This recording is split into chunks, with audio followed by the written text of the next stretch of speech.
A pretty morning, but once again, I could taste the smoke. There was so much of it in the air that even this blue heron looked miserable. At least this time, though, it was mixed with fog.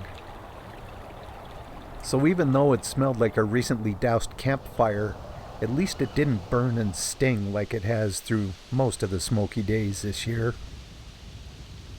Still, it was kinda unpleasant. But I gotta say, and I know how hypocritical this sounds, I really like the light that it produces.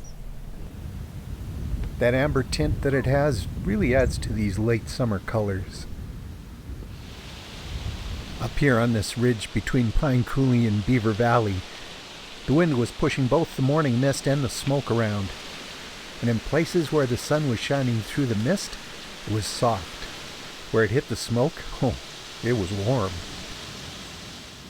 The wind was coming out of the southwest and it was pushing the smoke and the fog up over top of the ridge. But it eddied down below at the head of Beaver Valley. And now with the day starting to get warmer, the fog was burning off. But the smoke, it still stayed. The valley widens out quite a bit though as you go south. And once I got down a little ways, the smoke, though it was still pretty thick, it was starting to disperse a bit. And in that thinning smoke I found this herd of donkeys. And a cow that decided to photobomb. Thanks, Bessie. The smoke was thinning pretty quickly now, but the light shining through what remained, oh man, what it did to the greens, just gorgeous.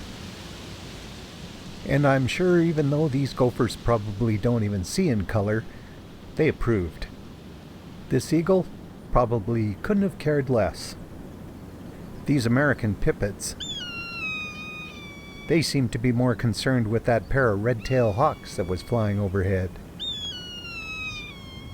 I was getting closer to the mountains now, and even though there was still quite a bit of smoke in the valleys, up in the higher country, it had thinned out substantially. It was a lot easier to spot these bluebirds. And this young Swainson's hawk took off and flew into a pretty much clear sky. The wind coming out of the west had chased the smoke away, and the day had turned absolutely beautiful. But one thing was disappointing. This is one of my favorite ponds. I've seen trumpeter swans and sandhill cranes here almost every year. But it's been so dry that, it's pretty much gone. Which makes me wonder about how much autumn color we're going to get this year.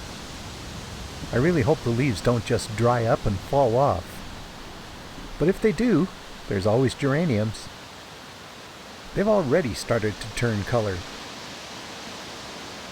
This was just one leaf, but soon there'll be many, many more. It was getting more and more blustery as the afternoon wore on, and I found myself back in the Porcupine Hills, kind of close to where I'd started the day. The wind had blown all the smoke away, and the warm sun had taken care of the fog. And I was left with this gorgeous panoramic view. Hopefully, the rest of summer stays like this, because even though I love the light that it brings, I don't really want to get smoked again.